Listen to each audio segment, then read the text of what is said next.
This week in the NFL, Tom Brady returns home to New England, and the Colts get a big win and some help from the Titans. And a couple more records were broken this weekend. All that and more on the Horsemen Pro Football Talk podcast. Coming up next. All right, here we go. Welcome back to another edition of the Horsemen Pro Football Talk podcast. This is week 5 of the 2021 season, and I'm Brad. Zach. And I'm Hefe. All right, we are growing. We have you to thank for that. We will do it every week. You can find us on YouTube at Horseman Sports. You can find us wherever you download your favorite podcasts. Search for Horseman Sports. Be sure to follow us on Facebook and Twitter at Horseman Sports.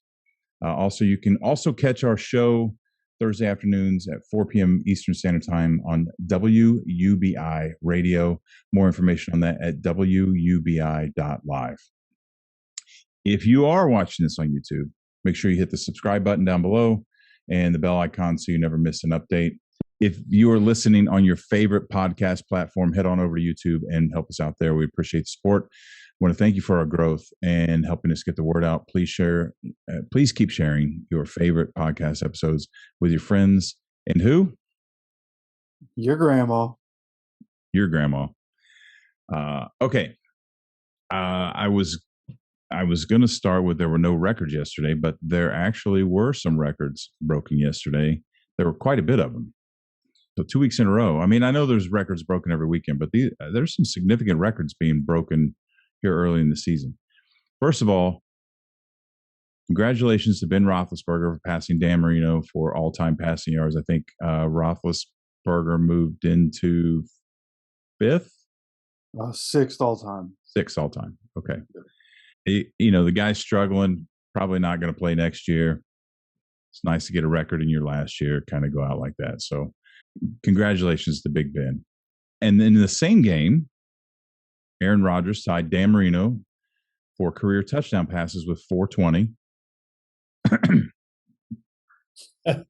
420. Hell yeah. And he's only one touchdown behind Phillip Rivers, who is at 421. And once Rodgers passes Rivers, he will be 5th. But he's going to have a way to get to 4th, which is held by Brett Favre at 508. So he's still 88 touchdown passes away. That's significant. But I'll go into that in a second. So you guys know who the top 3 are? You want to guess? Tom Brady, Drew Brees, Peyton Manning. Jeff, you've been looking this up. I was going to guess the same. Yeah. We grew up in that era. I mean, we got to know we grew up through that entire era. Yeah, it was great. True that. So, all right, rank them in order, Hefe. Just because I want to hear you say it. And you were doing passing yards or touchdowns? Touchdowns. Actually, I think it's the same answer for both. It's Brady, Brees, and Manning. Yeah. Manning has 539. Brees has 571. And I almost said the G word. Tom Brady has 591. I don't know. I don't know how many he finished with last night. I didn't update. 0. This. 0 last night. Okay. Absolutely no touchdown passes last night. All right. So to go back to Rodgers, last year had obviously his MVP amazing season he had. He threw for 48 touchdowns. He became only the 7th quarterback to break the 400 touchdown barrier. But he was the fastest quarterback in NFL history to do that in only 193 games. So we don't know where he's going to end up. We don't know if he's going to stay in Green Bay. Or I guarantee if he leaves Green Bay, he's going to go somewhere where he believes they can contend. He'll be able to still Rodgers may hold this record before it's over, if Brady doesn't play until he's 50. So there's that. Or Jeopardy comes calling. So, and speaking of Tom Brady and broken records, at the risk of sounding like a broken record, I think I would just keep congratulating Tom Brady. He passed Drew Brees for total career passing yards. For a split second, they were tied. Did you guys catch that? Well, it started out he was 1 yard short, and then it was he tied the record, and then it was, oh no, they gave it to him. Yeah, so ball spotting, that whole thing. All of a sudden he doesn't have it, and then boom, he does have it. And how weird is it that he did it in Foxborough? Yeah, schedule makers knew what they were doing. Yeah, mean, he shouldn't have done it anywhere else. Even Tampa, he should have done it right where he did. His parents were there and fitting, and it's only right. So, Jeff, I was having a conversation with your aunt last night, and I said, "How can people just not like this guy?" And she said, "I don't know." And I said, "Well, your nephew doesn't like him. That's for sure." Well, sure don't. All right, Pigskin Pick'em results. We got to give a big shout out to Todd Haney for second week in a row, right? Wasn't it Todd last week? Yeah, he was tied last week. So, we still, as we're recording this on Monday, we still have the game tonight. I don't know who he chose, but I think he's up by 2, right? Currently, he has a 3-game lead. Okay, so Todd's our winner for the week. Congrats, Todd. I don't know what to say. I don't want to wish him luck, but I don't want to be a dick and wish him not luck either. So anyway, we'll just leave it at that. Congrats, Todd. We're glad you're hanging. We're glad you're playing. We're glad you're a listener. So, okay. So as far as of this recording on Monday, we're still waiting for the Raiders and the Chargers to play. But out of all the teams who have played this week already, who are undefeated, only one remains: the frickin' Cardinals. And not only I told you guys that they were very underrated coming into the season. I just didn't think. I thought coaching was suspect, and I didn't think it was going to pull it. You can have all the talent you want if you don't have anybody pulling it together. I was wrong. I was wrong. I'm man enough to admit I was wrong.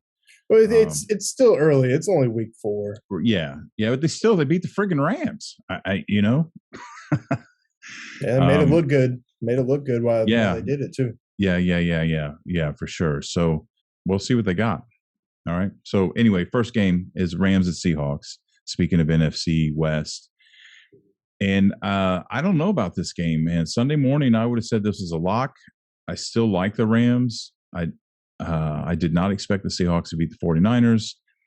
And I damn sure didn't expect the Cardinals to beat the Rams. And this game's in Seattle, and I don't like Seattle, and I'm trying to separate it. But I still think the Rams are legit. Everybody's entitled to a bad week. That's why nobody goes undefeated. So I think they're a tier above the Seahawks. So I'm going with the Rams. Yeah, they're definitely a tier above the Seahawks. And comparing Arizona to Seattle, Arizona both offensively and defensively is better than the Seahawks. So I think the Rams will bounce back, have a really good game against the Seattle Seahawks, probably blow them out, to be honest with you. I think they're all going to get dialed in. You know how teams bounce back after a loss? That's what's going to happen here, and it's going to drop the Seahawks down to 2-3. Yeah, I think this is a dangerous game for the Seahawks as well. I think where a lot of the mismatch comes in this game is the fact that the Rams have Aaron Donald and the Seahawks offensive line isn't very good. So we're going to see Russell Wilson. He's good at scrambling and getting away from guys and making plays and all that. But they have the secondary to be able to stop those deep passes that Russell Wilson likes to throw. So I think it's going to be a tough game for Seattle here. I mean, this past game against the 49ers, I don't know how they got a win. They had barely 250 yards of offense in the game. And still were able to come out with the win. But that kind of production isn't going to be good enough to beat the Rams. Like Zach was talking about, I think this is going to be a big bounce back game on a short week for the Rams. I have the Rams winning on the road. Okay. We are all three taking the Rams. All right. I'm kind of excited about this one. Jets at the Falcons. I want to give a big shout out to Benjamin. We know our Jets fan. We know that he was excited yesterday. He was pumped for the season, and we were worried. We were trying to be realistic. Jets had a big win yesterday. So and Hefe, we were talking about Benjamin yesterday during the game, weren't we? Yep, sure were. Yeah. So we know he's stoked. And I missed this pick, but I'm happy to do it. The Jets really helped the Colts out. So I was happy for that too. We'll talk a little bit more about that later. Anyway, Jets are high on this win. This game could go either way. Jets are on the road. I like the Jets only because they won, but then Matt Ryan's at home. I don't know who I'm going to take. I got to think on this one. I'm not sure. I'm out. Yeah, so the Jets, the Tennessee Titans were missing Julio Jones and AJ Brown, two of the best receivers in the league. So I actually considered putting money on the Jets to win that game. I am kicking myself in the ass because I didn't do that. That probably would have paid out handsomely. I forget what the line was there. But Tennessee offensively missing some studs. So the Jets had a chance. They ended up squeaking it out towards the end in overtime. The Falcons actually had a pretty solid game against Washington. The problem with the Falcons is still their defense, though. Matt Ryan threw for 283 yards, 4 touchdowns, 0 picks. I think Washington is definitely a better team than the New York Jets. So I'm going to go with the Falcons to run all over, and Matty Ice is going to have a 400-yard-plus game against the New York Jets. Yeah, I think this is, kind of like Brad. This one's tough for me to call when I originally looked at it. But the more I thought about it, Zach Wilson and the Jets are going up against another bad defense. The Titans have a bad defense, so there's a chance that they win this game. I think they can at least keep it close. But I just think that the Falcons offensively, they seem to be getting better offensively every game. And if they're going to continue to put up points, no matter how bad that defense is, when the Falcons play a bad team like the Jets, I think they'll be able to score more points than a bad team like that. So, I think it could be a sloppy game, but ultimately Matty Ice leads the Falcons to a win at home. All right, so Zach and Hefe are taking the Falcons, and I have commitment issues, and I'm waffling on my pick, and just going to awkwardly move on to the next game. Fair enough.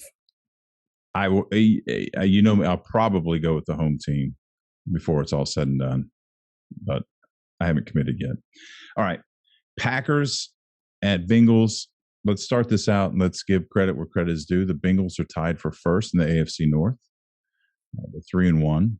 It's early, but we're still 4 games in, right? There are a lot of teams whose entire season is over already, and the Bengals are tied at the top of the AFC North. So big congrats, Cincinnati fans. I know they're excited. Unfortunately, I think Burrows has wide shoulders, but I don't think he's going to carry 17 games at the rate they're going. But I'm excited for him. So, but the Bears fans were excited last year too, and then they fell off a cliff, and I was into that. Rodgers is back to being Rodgers. I expect the Packers to just keep tightening things down and getting better. It's kind of a no-brainer, right? I'm just talking. I'm taking the Packers. The Bengals could sneak up here and win this game. I don't think they're going to, so I'm going to definitely take the Packers here. But I do like what the Bengals are doing. We've been talking about them all season long so far. Joe Burrow is playing well, especially with his young core of wide receivers. The problem with the Cincinnati Bengals is that their best running back, Joe Mixon, is nursing a low-grade ankle sprain, and he's considered week to week. So I don't know how much that's going to impact the run game. And, you got to set the run game to be able to excel in the passing game in the NFL. So that might hinder their offense a little bit. But when it comes to playing the Green Bay Packers, I still think they are one of the best teams in the league. And the more Aaron Rodgers plays and gets back into form, the better he is going to be.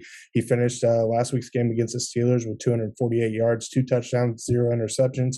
But the key for the Packers that game was their running attack, with A.J. Dillon and Aaron Jones both taking 15 carries each, and they racked up a total of 131 yards, and Aaron Rodgers ran in for a touchdown. So if the Packers are able to run the ball and Aaron Rodgers is able to throw the ball, there's no stopping them.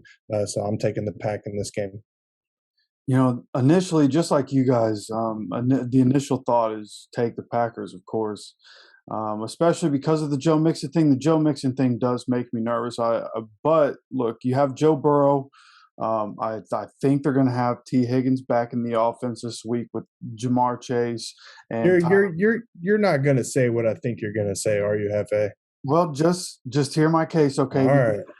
Because literally, as we're recording this 2 minutes ago, I just got a ESPN notification saying that Jair Alexander is going to miss significant time with an injury. So you're looking at Kevin King being the number one cornerback for the Packers for a little while.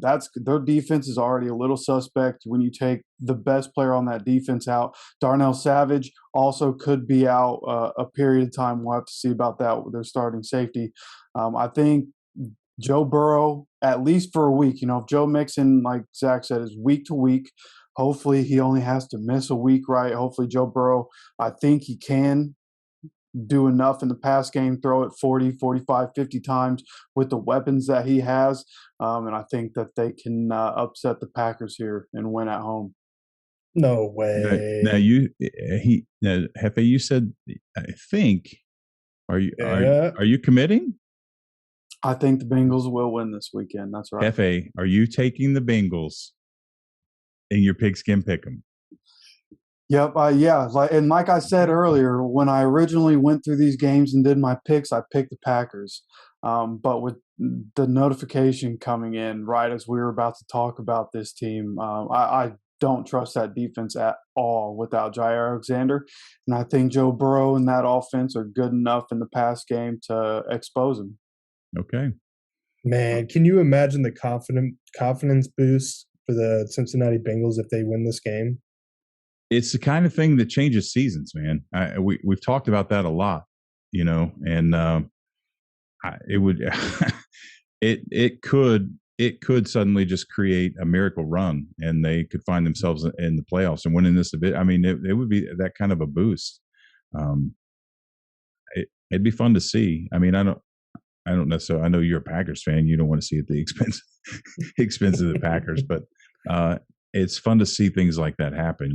I mean, when teams just upset and destroy an entire season like the Jags did to the Colts last year, that's not fun. But when you see a team trying to find their identity and they get something like that they can hold on to, I like that kind of stuff. But I don't think it's going to happen. Zach and I are taking the Packers, and Hefe is taking the Bengals. All right, next up, Lions at the Vikings. And here's a news flash update. Biting kneecaps apparently is not working, and Matt Dan is working on a new strategy. So we'll see what he comes up with this week. Did you guys see? I picked the Browns, and the Vikings kept it close. Hefe and I were standing at the bar outside yesterday, and I was like, "Damn it, the Vikings are going to win this damn game, man!" But I picked it correctly. So I don't know. Is the Viking curse over? You might have snapped it. That might have been the one. Well, we'll see, because I'm taking the Vikings this week. Yeah, I'm also taking the Vikings. I said last week I was going to take the Lions. It was the first time I had ever taken the Lions. Probably going to be the last. I ended up putting $5 down on a bet just for shits and gigs, and they lost. So I'm never picking the Lions again. I'm going with the Vikings. Yeah. Right when we start to have some faith in the Lions turn around and remind us why they're the Lions. They had early in that game against the Bears, they had 3 different first and goal situations and got 0 points out of it.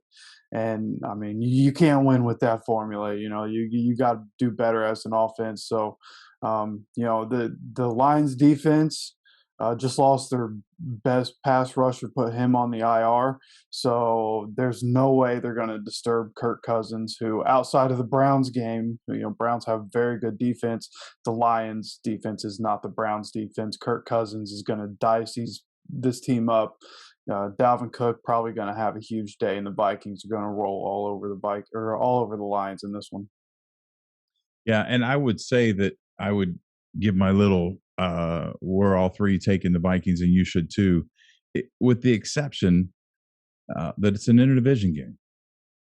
And weird stuff happens in interdivision games, but we're all three taking the Vikings. I suggest you do too. How's that? Recommend? Recommend, yeah, that's a good one. Yeah. All right. All right. And the season just the season is weird, man. It's just weird stuff's happening. So the next game is the Broncos at the Steelers. Saturday, I would have been like, the Steelers are struggling. The Broncos are doing well. They got Bridgewater. Now Bridgewater's out. I don't know. Is Bridgewater playing Sunday? I haven't heard. No, he's in concussion protocol. I highly doubt he's back. Yeah. That's right. With Bridgewater out, I can't take the Broncos on the road in Pittsburgh. No matter how bad the Steelers are struggling, I just can't do it. And so I'm going with the Steelers this week. Yeah, I'm right there with you. This was a toss-up game for me because of the Bridgewater concussion. I'm not big on Drew Lock at all. I don't know if he can kickstart that offense. I do like the Denver defense, but I don't know if their offense is going to be able to put up points. I kind of feel the same way about the Steelers. I don't like their offense at all. They can hardly move the ball, but they did put up 17 on Green Bay. So I don't know. It's a toss-up for me. I originally picked Denver, but I switched my pick to the Steelers. I may flip-flop, but right now I got the Pittsburgh Steelers. Like Zach, this is a toss-up game for me. I really wasn't sure. I'm still not sure who to take because I'm not. I thought Drew Lock would be better in the NFL, and it just didn't work out. Right? We've already seen the sample size, and it wasn't good. But the Steelers' offense isn't good either. And whose defense do I think is better? I think it's the Broncos, and I think Drew Lock at least has the ability to throw the ball downfield. So they have that from the quarterback aspect, so especially with the injuries to Steelers wide receivers, it's just all kind of working against the Steelers right now. Even with Drew Lock at quarterback, I feel like I need to take the Broncos here. Steelers do not look good right now. All right. So you said, I feel. Are you committing? He's being very vague today. Yeah. I think I'm not the only one with commitment issues. It sounds like. Yeah. Well, I'm only one game above 500 in the pick'em league. So I'm struggling right now. Fair enough. All right. I cannot in this game. There's not enough overwhelming evidence for me to bet against the Steelers at home. I want the Broncos to win. So Zach and I are going with the Broncos and Steelers. The Steelers, and Hefe's going with the Broncos. See, that's probably my Freudian slip. Hefe, you're gonna game one. You might game one this week on that one. All right. Big Florida game that I probably need to get tickets to. Dolphins are playing in Tampa.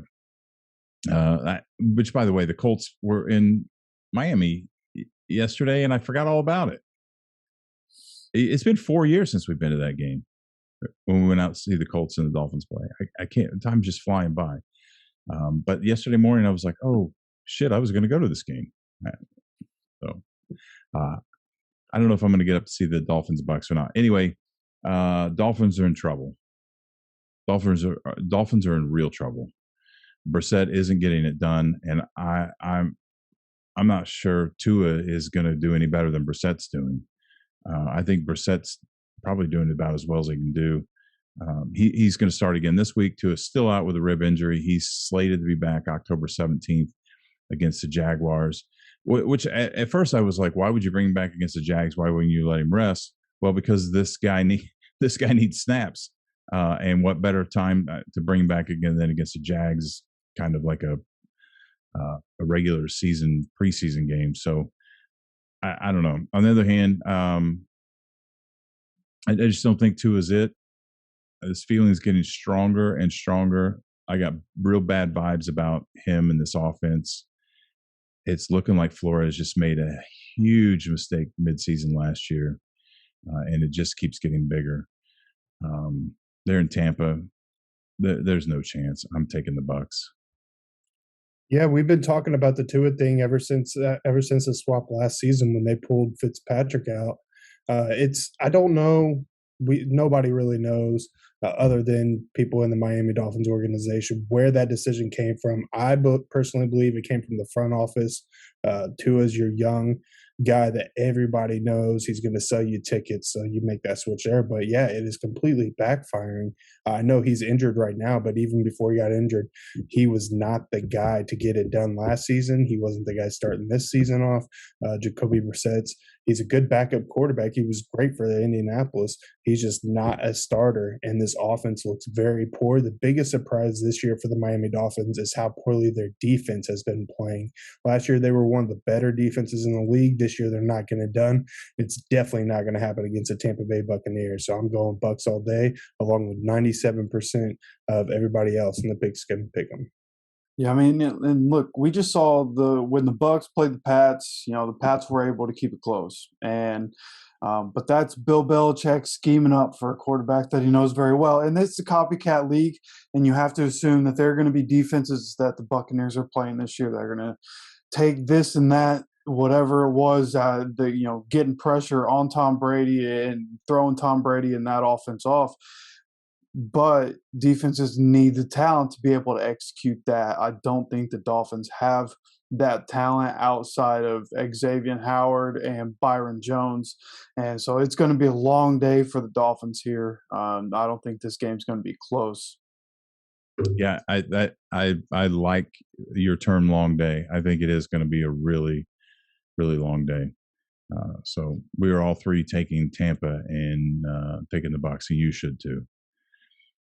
All right. Saints at the Washington football team. Bruh, the Saints lost at home against the Giants. I don't even know what's going on around here. They're like the 2021 Vikings. They're killing me. I would like to point out, as rough as I've been on this guy, Winston did not throw an interception. Hill did, but Winston did not. He had 225 yards.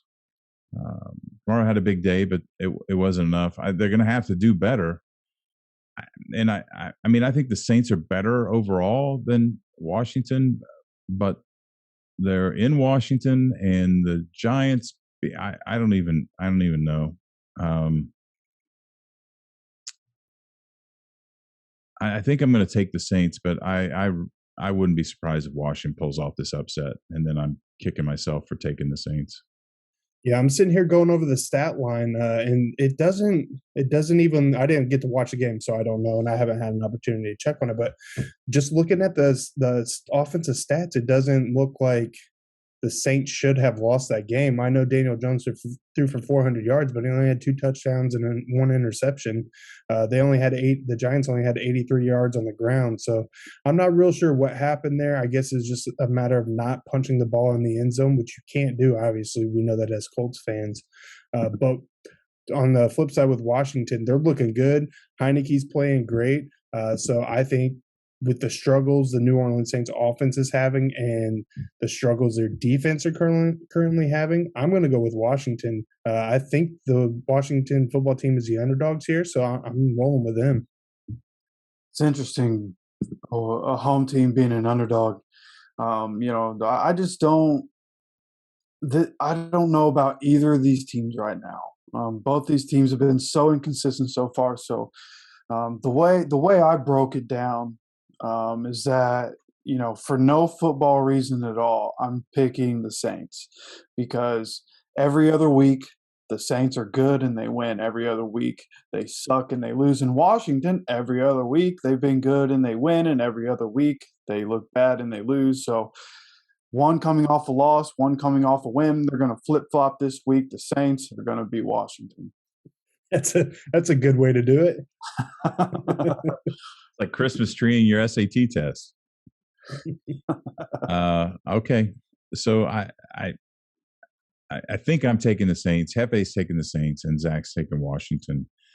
Needless to say, it should be a pretty entertaining game. I don't know that it'll be, super exciting, but I think it'll be entertaining to watch nonetheless. All right. Next up, the Eagles at the Panthers. The Eagles are giving it hell, man. They are not good, but they're slightly competitive. I don't know. But the big story here is how the Panthers are going to react to the ass whipping they took in Jerry Jones' house. So what I want to believe, that Darnold has a future in this league. That Gase almost ruined him. I want to believe that Matt Rule does know what he's doing. That they're building something here in Carolina, and I want to believe that ass whipping they took is going to serve as a couple lessons, and this team's going to grow. Darnold's going to grow. Rule's going to grow. The organization's going to grow, and they're going to bounce back. It's still too early to tell. We don't know. Right. I mean, the Packers lose, they're going to come back with a vengeance. They're just certain, but I don't know this Panthers team, but I believe it. So I fully expect the Panthers to win this one, improved 4-1. Yeah, we don't know about the Panthers, but good teams do bounce back after losses like that. The problem with the Panthers against the Cowboys, they had a pretty good passing defense. Dak Prescott only threw for 188 yards, but they gave up 4 touchdowns, and you can't do that. And then their rush defense allowed 245 yards and a touchdown on the ground. That's pretty much the only reason why they lost that game, other than Sam Darnold throwing 2 interceptions and getting sacked 5 times. That's another big issue. But you just tighten those things down. Your defense gets back to the way it's been playing the first few weeks. Sam Darnold eliminates those turnovers. Your offensive line blocks for you, and this team will be right back up there, able to compete with anybody. I think they will do that this coming game, so I have them beating the Eagles. Yeah, I don't even think this game's going to be close. Right now, it looks like Christian McCaffrey is going to be back, and this offense for the Panthers looks completely different with him in the lineup. So, I know the Eagles, they can put up points, but can they do it consistently? They've kind of like the Saints in Washington. It seems different week to week, whether they can put it in the end zone or not. And, I don't think we'll see another performance, especially on the ground, like that 245 yards on the ground is a lot. Seems uncharacteristic from what we've seen from the Panthers so far this year. This is going to be one of those. I think it is going to be a big bounce back game, and I think the Panthers are going to trounce the Eagles. Yeah, with all the things you had a lot of great points, Zach. But the one thing that you forgot, I know you know this, but you forgot that, and all that is that the Eagles are not the Cowboys. The Eagles' offense is nowhere near Dallas's offense. And so I think we're all on the same page that the Panthers should lock this one up. But the Eagles are staying competitive. So I don't know. I don't know if it's going to be a blowout. They're fine. They're scrappy, man. I mean, they're trying to stay in relatively close, right? I mean, they haven't gotten their ass blown out 40-0 like the Texans, and of course they haven't played the Bills either. So there's that whole thing. Anyway, we're all three taking the Panthers. You should too. I don't say that very often. Yeah, I mean, before we move on to this next game, I just got another notification. I want to see if this changes your guys' mind about a game we already talked about, the Packers at the Bengals. Joe Mixon is now classified as day-to-day and is trending in the right direction. And his coach says the running back wants to play Sunday. Nope, not changing it. No, you knew. Pat go. You knew Zach wasn't changing. He may seriously he may be day to day, but even if you have an ankle injury like that, it's still going to hurt. It's still going to be sore. You're going to have to get a lot of tape on it. Your agility is not going to be 100%. So I don't think. Obviously, that's good news for the Bengals, and that would definitely increase their odds. But I still don't see Mixon being full 100%, and I'm definitely not going to change my pick. There you go. And I'm not going to change my pick either, but I don't have anything that elaborate to say about it. I'm going with gut, which hasn't done real well this year. So, all right. So next game is the Titans at the Jags. Bruh, the Titans are in a bad way right now, and I don't think it's just missing Julio. I think they may be coming apart at the seams, man. It just does not. I mean, there are times we talk a lot about. Let's put this in perspective. I feel a lot better about the Dallas Cowboys than I do about the Tennessee Titans right now. And I've been high on Tennessee for 2 years. I really like what's been going on down there, but shit is wrong, man. And they got problems. They got a lot of problems, and I'm curious to see if this is a slump or the beginning of the end. I guess is what I'm trying to say. I'm not just saying, the sky's falling and the ship is going to sink. I don't know. It's curious to watch what's happening with them and the Colts. It's so weird how this is happening, and the Chiefs to a certain extent. But we'll see how that shores up. Anyway, with them, the Titans struggling, and even despite the fact being on the road. This is the Jags, and the urban circus is a disaster. It's already a failed experiment. Don't worry, Jags fans. It'll be all over in 13 more weeks, and you have a new coach, and you can start looking to next year very, very soon. Probably now. Hell, with this stunt he pulled last weekend, he might not be there another couple of weeks. You guys heard about that, right? Oh yeah. Yeah. So yeah, very aware of the Urban Meyer situation. Yeah. So and not to judge him personally for whatever. The point is that you're the head coach of an NFL team, and there's cameras everywhere you go. There's people everywhere you go. You're representing an organization. You're representing not only the Jaguars, and representing the NFL, one of the $1 billion industry that is known all over the world. And you're supposed to be a role model for your players, and you're in mid-season. So it's like cockroaches. When you see one, there are hundreds hidden that you don't see. And so it makes me wonder if he's that careless and reckless with his behavior that we can see what's going on behind the scenes, and that's going to translate into the locker room. Now, I could be completely off. There are a lot of really good coaches that I'm sure aren't saints, and I'm not trying to make this a moral argument. I'm just saying I cannot believe that guy just was that reckless and let that happen. It's mind-boggling. Did you see the pictures of him? No, I heard about him. Oh, dude, he is slaughtered. You could just look at his face, just gone. Dude, why didn't he have a handler? I know, right? Oh, he definitely had his hand on something. Yeah, he did. I hate that for his family and all that, but Jacksonville's just a disaster. It's a disaster, and I don't see the Titans losing this weekend. I'm taking the Titans. Yeah, no, like I said earlier, not having A.J. Brown and Julio Jones on the outside, those are two of the best receivers in the league, really hurt the Tennessee Titans. Tannehill was sacked 7 times for a loss of 45 yards against the New York Jets, which is huge. You can't get sacked that much and expect to win football games in the NFL. I'm not so sure if either one of those guys are coming back, but not having them, he doesn't have that escape route to the outside, or his receivers aren't getting open, so he had to hold the ball, which allowed him to get sacked 7 times. Other than that, he had a pretty decent game. He only completed about 60% of his passes. But this is a Jacksonville Jaguars team. They're probably on about the same level as the New York Jets, maybe even lower than that.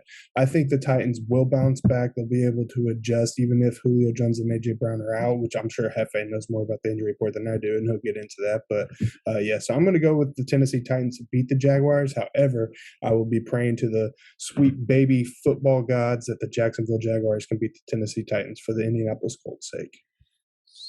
Yeah, that'd be great if they could. But with everything going on, I just don't see it, And talking about Julio and A.J. Brown, Julio, if I had to guess, probably going to be back this week. It's still pretty early from where we are now as we're recording this. But Julio probably going to be back this week if I had to guess. A.J. Brown is a wait and see. He might be another week or two before we see him again. His sounded a little more serious when it first came up. But either way, I just think with everything going on with the Jags, I mean, Urban Meyer is causing a huge distraction. Like, they need football to be everything in that building right now, and there's so much noise outside of the building. There's no way between all the distractions and the fact that the Jags just aren't a good football team. The Titans should dog walk them this weekend. Yeah, we all three agree. The Titans. We're taking the Titans, and you should too. And let's go back to Meyer. Does he last the whole season? I feel like this is coming. I mean, we talked about this before. I didn't expect this to pop off. I didn't expect this to work. It's been a zoo. I don't. Does the guy? Is he not taking it seriously? Is he taking it too seriously? Is that why he's smashed? Can he pull it back together? Now, obviously, now he's going to have problems at home. Can he get his head straight and pull this back together? He's been known to walk away for health reasons, and I'm not. I mean, I've joked a lot. I think I've joked on here that he'll have some kind of condition, have to leave midseason.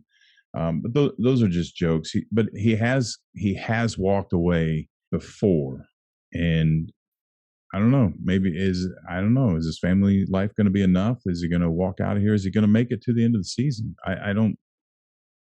It sure seems like that's going to happen. Yeah. But I can probably give you 12 million reasons why he's not going to, unless he's let go.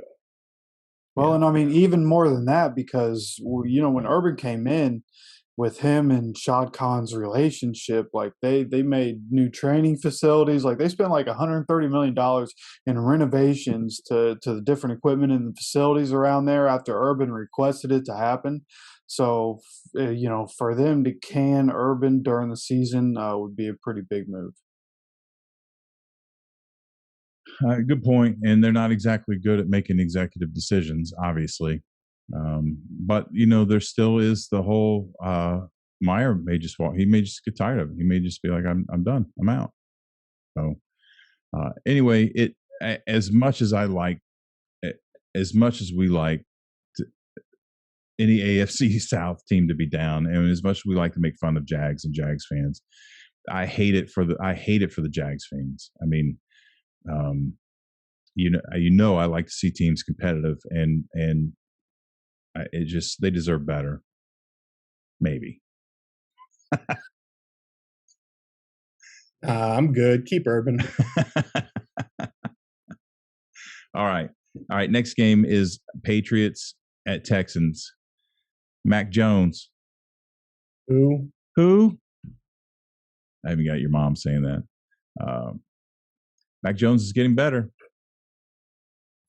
I enjoy watching this kid play. He last night he threw for 19 consecutive completions, which ties Tom Brady's record. Why do we say the words Tom Brady and record all in the same sentence so much, Hefe? Same reason we used to always have Peyton Manning next to record. So Mac Jones threw 19 consecutive completions. He tied Tom Brady for the franchise record in New England, and it's the most for a rookie in over 30 years. You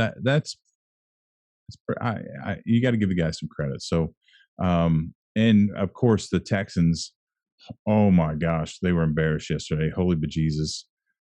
Just manhandled like they were a freaking college team that had no business being out there. I know the Bills are explosive and they're legit and they're really explosive and they're really legit, but damn, this is grown men stuff here, man. You don't let anybody trounce your ass by 40 points like that. I think Billsbeg comes in and takes this one from the Texans. I'm going with the Patriots. Yeah, I know the Patriots are 1-3 on the year, but this last loss against the Tampa Bay Buccaneers on Sunday night, I think this was a really good loss for them. They know defensively that they can stack up against the likes of like Tom Brady and a superstar cast of wide receivers and running backs. And then offensively, Mac Jones playing well. He was 31 for 40, 2 touchdowns, interception, 275 yards. So with him playing as well as he did, his confidence is building. He's going to start believing in himself. The team's going to believe in him more. This defense is going to be stepping it up. So I think the Patriots, they're going to take this loss and they're going to turn it into something very positive. And unfortunately for the Texans, it's not going to be good for them. I don't think they're going to get blown out 40-0, but I think the Patriots win by at least 2-3 touchdowns. Yeah, I think the Patriots are going to win too. I make a lot of remarks about Mac Jones, and rightfully so, right? Especially after the picture that came out from Week 3 when, he looked like a scared little girl chucking the ball away from the defender. It's hard to come back from that in the NFL. But he just played one of the worst secondaries, especially after Carlton Davis got hurt last night.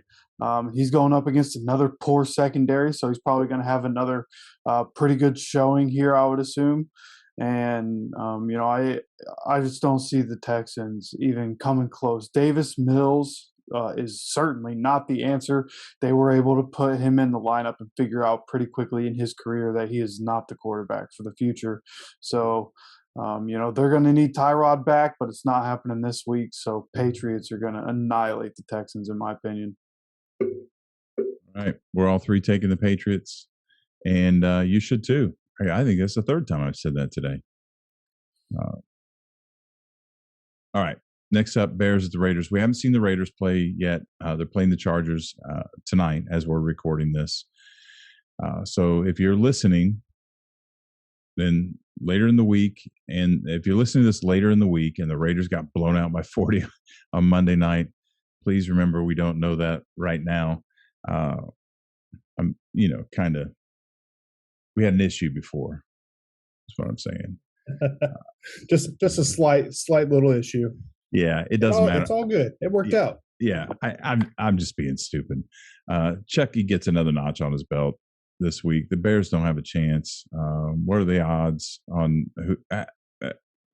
What are the odds on who the Bears starting quarterback will be this week?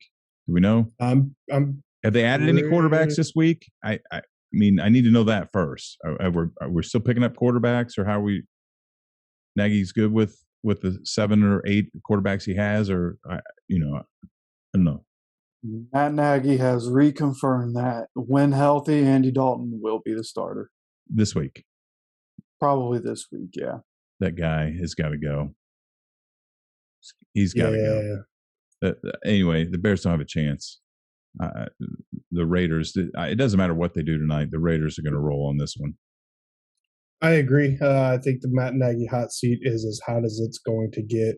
Eventually, he's going to have to step on off, and I don't know if that's going to be. I'm hoping it's pretty soon, because this is a mess.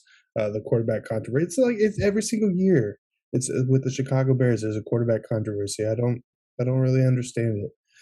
But anyways, yeah, I agree. Nagy's got to go until he is gone. They get some stability in there. They make a decision on who's going to play. They play the best player, which will ultimately be Justin Fields. The Chicago Bears aren't going to turn it around anytime soon. The Raiders are looking great. We don't know how they're going to do on Monday Night Football. That's yet to be seen. But so far, so good. I like the Raiders to beat the Chicago Bears. Yeah, the only thing, in my opinion, that would even make me think about taking the Bears in this game is if, 4 key players get hurt for the Raiders in one game. And I just, hopefully that doesn't happen. I'm a Raiders guy, got my Derek Carr jersey on. I hope there are no major injuries tonight. And even still, it'd be tough to take the Bears. Bears just don't look right. Even it doesn't matter if it's Andy Dalton or Justin Fields. The offense has sucked. The quarterback play has sucked. The defense is not good right now for the Bears. So, just all around, it's bad news for the Bears. And like you guys were talking about, Matt Nagy, it's time to go for him. So I'm picking the Raiders. The bad news Bears. The bad news Bears.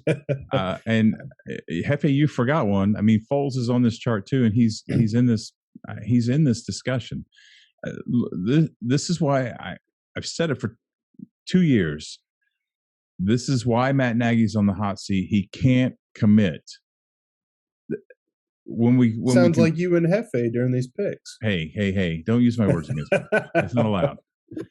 It's the one thing I got to say about Flores, and it may not have been Flores' decision. It may have come from it, but I mean, they made a decision, and boom, they rolled with it. And we've talked about that with Reich and Wentz. I mean, Wentz is the guy, and whether the ship sails or it sinks, that's it. And Nagy can't make up his mind, and that indecision we're seeing it in the spotlight with the quarterback, but it rolls through the locker room. Anyway. I do want to say something I did miss. I didn't say this. David Montgomery, the running back for the Chicago Bears, he has what seems to be not severe, but a pretty concerning knee injury. So that's their best running back, who is also probably not going to be playing this week. Yeah, well, just gets worse, doesn't it? So anyway, we need to do a pool of which coach is going to get fired first. Need to make a list and do a little pool to see what all the listeners think. Anyway, don't take the Bears. That's all we have to say. Browns and Chargers. The Browns had a scare against the Vikings. The Vikings can be good.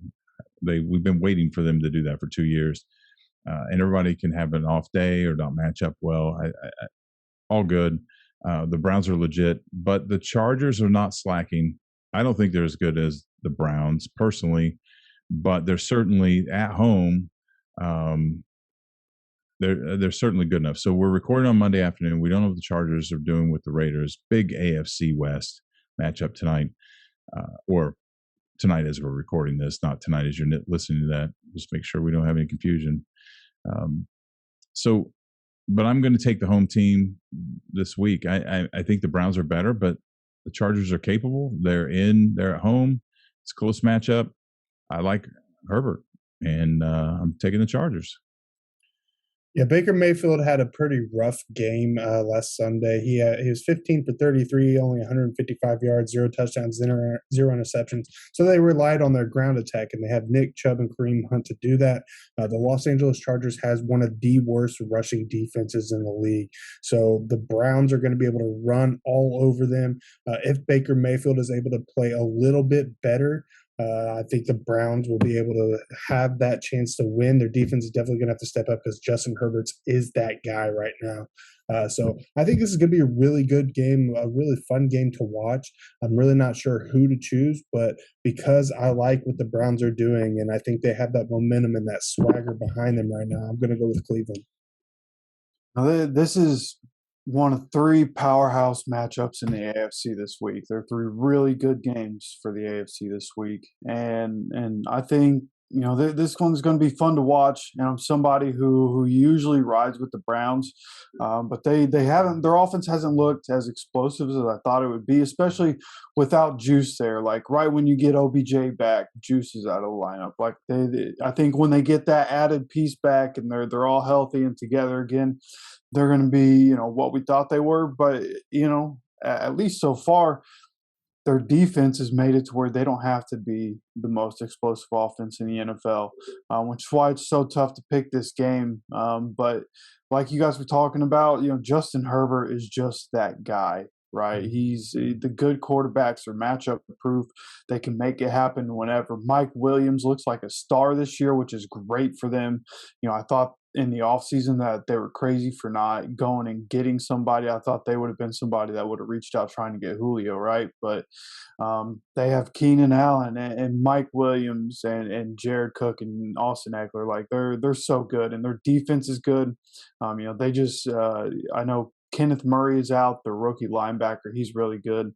But even still, I think that the Chargers will have enough juice to be able to beat the Browns this week. Okay. So disappointed in you, Hefe. Bailing on the Browns like that. Yeah, it's tough. I think though, like I said, I think they'll be really, really good when Juice gets back in the lineup, but just not as confident with their offense not putting up points. All right, we are all 3 taking the Chargers. Next game up is the Giants and the Cowboys. Just when I want to say that the Cowboys are just going to roll the Giants, Daniel Jones throws for 400 yards against the Saints. But that's just kind of sensationalism. The Panthers are better than the Giants, and the Cowboys manhandled the Panthers. The Cowboys offense is better, and they're at home, and I'm taking the Cowboys. Yeah, I know the Giants had a pretty decent week last week against the Saints and were able to pull the upset. But this Dallas offense is definitely on another level, especially with Ezekiel Elliott. After all the criticism he was taking at the beginning of the year, he has really showed up the last few weeks and hit the ground running, pun intended. But the main thing with the Dallas Cowboys and their problem last year, other than the injuries that they sustained, was their defense. Their defense was absolutely horrendous, but Dan Quinn is getting them turned around. And the thing about the Cowboys this year is they have 2 interceptions in every single game. They lead the league in interceptions with 8 on the year. That's 2 possessions that the New York Giants are going to need in order to even have a chance of beating the Cowboys. So if the Dallas defense shows up, Dallas is going to run away with this one. I'm taking the Cowboys at home. Yeah, and when you talk about, the interceptions that are happening, Trayvon Diggs looks phenomenal. He looks like one of the best, if not the best corner in the league up to this point, right? But also, I think that Dan Quinn deserves so much credit for what's happening, especially after week 1. Micah Parsons got burned in coverage and it went viral and whatnot, and everybody was making a big deal about it. But then DeMarcus Lawrence gets hurt in practice. He slides Micah Parsons down, who did some pass rushing at Penn State. And Micah Parsons has been wrecking games for the Cowboys as a pass rusher ever since. So it seems that they found the spot for him. But they were able to fill Micah Parsons' spot in the defense, and whoever that is playing well too. Like, Dan Quinn, I know it'll never happen. That I know a coordinator will never get Coach of the Year, but Dan Quinn, as of right now, should at least be in the running for Coach of the Year because the turnaround that this defense has, they don't have a whole lot of personnel turnover from 2020 to 2021, but Dan Quinn has made this one of the best defenses in the league. And the Giants, even though Saquon's back to being Saquon, Daniel Jones just threw for 400 yards. I just don't have the confidence that this Giants team can consistently get in the end zone, especially against this defense. And we know that the Cowboys are going to put up a bunch of points. So seems like a no-brainer here to pick the Cowboys. Yep, we're all 3 going with the Cowboys this week against the Giants. All right, 49ers at the Cardinals. There's no way in hell I'm picking against the Cardinals right now. I don't care who they're playing. I take the Cardinals this week until they show me otherwise, which they might. They might be peaking early, but they're going to stumble, and I'm going to get a pick wrong, but I'm not, as of right now, I'm going with the Cardinals, and you should too. Yeah, I mean that's why I'm going to also go with the Arizona Cardinals, but I wouldn't be surprised if San Francisco sneaks in here and gets this win. It's a divisional game. We all know how those can play out, and the 49ers, they're going to be without Jimmy G. Trey Lance is going to be the starter. He came in for Jimmy G and threw 2 touchdowns, 157 yards. The main concern there was his accuracy, as he was only 9 of 18. That's 50%. So he needs to lock that in. If he could dial that in, I think he'll start to show who he really is as an NFL player. And their run game was pretty decent. They had 29 carries, 143 yards. So if Trey Lance could come in there, make better throws, be able to perform like we all anticipate him being able to perform, the San Francisco team can come in here and pull the upset. But because of the way the Cardinals have been playing, I have to roll with them. Yeah, I'm going to echo a lot of the same sentiment you guys did. The Cardinals is last at, well, the Raiders, if the Raiders win, which I expect them to, there'll be 2 undefeated teams still left. But the Cardinals are one of them, and it's hard to pick against them. And I won't this week, but it's officially Trey Lance season. Garoppolo came out and said that he's only hoping to miss a couple of weeks. And I said it in the offseason that Garoppolo was going to get Romo'd. He's going to get hurt at some point because he always does. And then Trey Lance is going to come in and ball out. And like Zach said, he's got to get the ball to receivers better. You can't be 50%, right? But they have the playmakers, Deebo Samuel and George Kittle and Brandon Ayuk. Like, it's there. And with him getting the reps in the offense, it'll get better as time goes. I think this first game, especially going against the Cardinals, who are undefeated right now and looking really good on both sides of the ball, you'll see those first game mistakes, those rookie mistakes made, and that's what's going to cost the 49ers this game. But I think going forward for the 49ers, they're going to be looking really good with Trey Lance at quarterback, and Jimmy G is going to be the backup. Well, he knows that role pretty well. I hate to see it for the guy. Will he leave? I don't know what his contract looks like.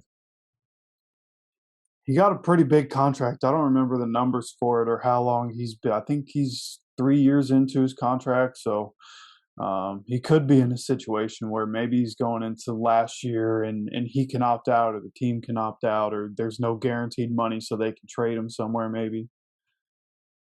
Well, there's a lot of teams, going to be looking for a quarterback. You like to see a guy like that end up somewhere. I think Jimmy G can play, especially if he has the right system. So, but and hopefully Trey Lance got a future. We'll see, but not this week. I think the Cardinals got him. Yeah. So, all right. Next game, Bills at Chiefs. Is this the game of the week? Oh, it has to be. Yeah. This is a big game for it's a big game for both teams. And I know the Chiefs. I know the Chiefs aren't firing on all cylinders right now. But I think a win. I think first of all, I'm going to go early here. I just like the Cardinals. I'm not picking against the Bills, and so I'm taking the Bills. And I know the Chiefs aren't firing on all cylinders right now, but a win this week by the Bills in Arrowhead with the way they're playing, this is how dynasties pop off right here. They start believing they can't be beat, and I know they lost, week one. But they're still. I'm telling you, this. I think they're going to win, and this may catapult them into. 40-0 against the Texans, man. It's like we were playing football out in the yard with our nephew, my nephews, with your cousins, half our age. It was just, I don't know. I'm going to quit talking. I think the Bills are going to get it done, and start really ratcheting down for a Super Bowl run. Yeah, this is going to be a great game to watch. The Kansas City Chiefs last week against the Philadelphia Eagles. Patrick Mahomes was 24 for 30, 278 yards, 5 touchdowns, 1 pick. But even better than that, the ground game put up 200 yards rushing on 32 carries. Tyreek Hill had a monster game, 11 receptions, 186 yards, 3 touchdowns. So this offense, if they're firing on all cylinders, we know the Kansas City Chiefs are going to be able to compete with any team in the league and outscore them. However, they are playing a Buffalo Bills team that can match them offensively. This last week against the Texans, Josh Allen didn't even play that well. Not the Josh Allen 2 weeks ago. He was 20 for 29, only 248 yards and 2 touchdowns and 1 interception. So if Josh Allen comes out and he plays the way we know he's able to play, oh man, watch out. Even better than that last game was their rushing offense. They also put up 200, well, it was 199, but 200 yards on the ground on 40 carries. So these offenses are pretty neck and neck. If Josh Allen can get up there and put up the stat line that we know he's capable of playing, I don't think this Kansas City defense is going to be able to hold them off as well as the Buffalo defense is against the Chiefs. So I'm going to take the Buffalo Bills this week against the Kansas City Chiefs. Yeah, and I want people to realize, Zach was talking about Josh Allen and his stats not being, matching the score that they had, but realize that they had, I think it was the first play of the game for the Texans.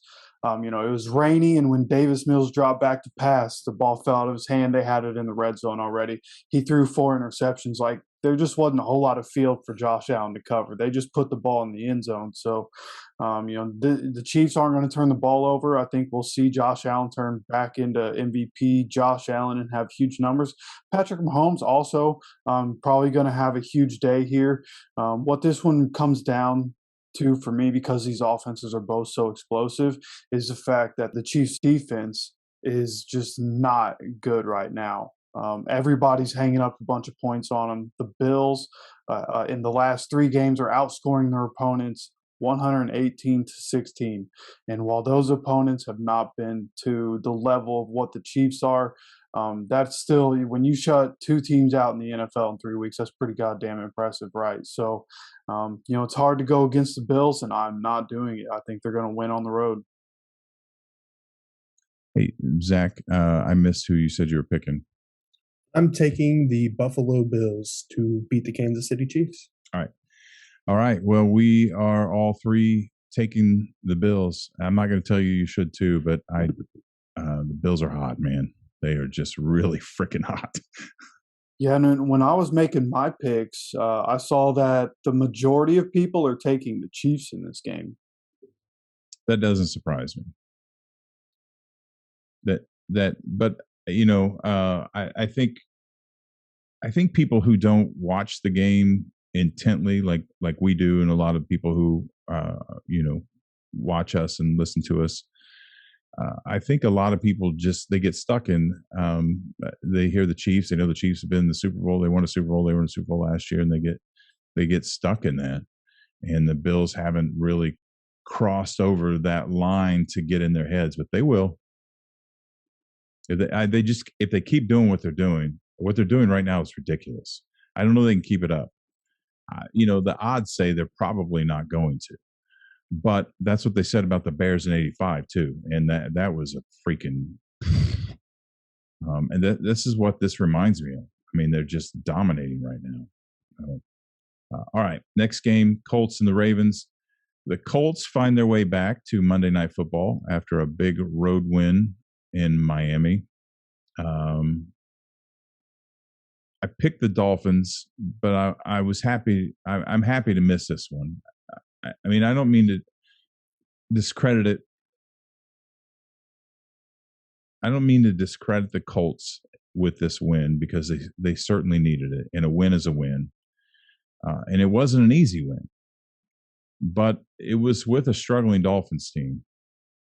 And I thought the Colts handled it pretty well. I never felt like the Dolphins were really threatening, other than the first quarter or whatever. But Wentz had a pretty good day, but he was still off target more than I'd like to see. Hepe, we talked about that. He underthrew his receivers at least 4 or 5 times that we talked about, that we caught and we talked about. So I like Wentz, but that worries me. I mean, I can defend the guy's injuries. I can defend him getting the timing, and some of that may be timing with his receivers and communication. They maybe run the wrong route. There's a whole bunch to that, but something's still off. I don't know about them going into Baltimore on a Monday night and pulling out a win against the Ravens.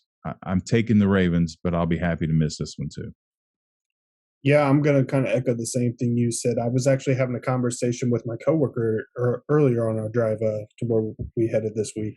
But we were talking about Carson Wentz and the Indianapolis Colts. And I also said one of the main concerns I had was all the overthrows that he had to guys who were wide open. And one resonates in my mind was Michael Pittman in the back of the end zone, completely wide open, should have been a no-brain, easy pass and catch, and he just completely overthrew him. So that is a major concern of mine as well. As far as offensively, the Colts looked a lot better. The offensive line was able to keep the Miami pass rush off. I think Carson Wentz was only sacked twice. So if the offensive line can step up, they can get the running lanes. Jonathan Taylor had over 100 yards. That's a main key right there for the Indianapolis Colts is give Jonathan Taylor the ball, let him establish a run game, and then hopefully Carson Wentz can hit those open receivers and make the plays that he needs to be able to play and should make. But as far as going into Baltimore on a Monday night, yeah, I'm with you. I can't go against the Ravens. They're looking pretty good right now. They're 3-1. And if you go on NFL.com and you look at the injury report and you scroll down to the Baltimore Ravens, they have a list of like this many names. I know you can't tell how many, but it's a lot of names. Go on there and take a look. They have a lot of people that are injured right now, and they're still out there beating very good teams, and they're at 3-1. So I can't go against the Baltimore Ravens as much as I want the Colts to win. I'm going to be pulling them to win. I can't go against the Ravens. I'm taking them. Yeah, this is a tough game for me to pick because it's two of my favorite teams. Everything right now says to bet on the Ravens. But look, historically, we talk about some teams just have that bugaboo team, and historically, the Colts are that to the Ravens, even in Baltimore. Of course, there's bias. I'm a Colts fan. I'm going to be taking the Colts in this matchup. I think this is a more evenly matched game than I think a lot of people, because there are a lot of people taking the Ravens in this game. I think when I saw it, the Colts, there were only like 15% of people picking the Colts here. But the schedule for the Colts and the Ravens have looked completely different this year. They've played completely different level of competition. The last game, even against the Broncos, should have been a more competitive game. Teddy Two Gloves goes out early, and it's Drew Lock playing in the game. I think that could have turned out differently. So I think this is going to be a really good Monday Night Football game. It looked like the Colts are figuring it out. And if you look at that Dolphins game with the Colts, it was a tale of two halves. And what happened was they started Julian Davenport, which was a terrible idea. And that is how the Dolphins got 2 sacks in the game, because Julian Davenport is the worst tackle in football and doesn't deserve to be on an NFL roster anymore. So get him out before he kills my quarterback, please. Okay? I heard you mumbling that under your breath yesterday. Yeah, I've been telling people about as soon as we signed Julian Davenport in the offseason, I started talking to my friends about it. Like, this dude doesn't deserve to be on an NFL roster. Doesn't deserve to be here. And he every time he's in there, the quarterback is getting hit. So in the second half of that Dolphins game is when the Colts offense really started to take off. We saw the offense that we all know and love. They were able to score in the red zone. They started Matt Pryor in the second half. Now, hopefully we get Braden Smith back. He's been out a couple weeks. If he gets back in, that's even better. But I think the team realized Julian Davenport is a liability and he won't be on the field. So as long as this Colts O-line can stack up, and I mean, the Danny Pinter, or no, I don't remember who the backup for Quentin Nelson is. I know Danny Pinter had to come in for a couple plays for Ryan Kelly. But whoever the backup left guard is, did pretty good. So I think if we can establish the run, this is going to be a low-scoring game. Both these teams want to establish the run. But I think the Colts overall can be better in the pass game and score more points. This Colts defense has looked really good over the last couple weeks, and they've been giving the Colts offense plenty of opportunity to stay in games and get in the lead and whatnot. So, again, I'm taking the Colts here. I think this is going to be a good one. I hope you're right. Really do hope you're right. I don't think so, but I hope I'm wrong. I really do. So, all right. Anything else you guys want to add before we take off out of here? Yes. You guys called me out last week about my fantasy matchup. Zach beat me last week. I still had a decent week, but Zach had a real good week, so I thought I should shout myself out because by the time the 1 o'clock games were done, my team had 185 fantasy points. So I'm going to be at a 200 score this week. Nobody in the league even coming in within like 60 points of me. So, keep talking. I'm coming. All right. And by the way, after we're done talking here, don't forget to keep following along as me and Zach get into some Fantasy Central talk. That's right. If you're listening on WUBI Live, stick around for Fantasy Central with Zach and Hefe. That pretty much does it for this week. I want to remind you to please be sure to show us some love and like, share, and subscribe. Tell all your friends. And be sure to tell them that you can catch not only our weekly rundown, but also the Fantasy Draft Central show Thursdays at 4 p.m. Eastern on WUBI Ubiquity Radio. Find more information at WUBI.live. It's never too late to join us in the ESPN Pigskin Pick'em Challenge. Come help us beat Todd Haney.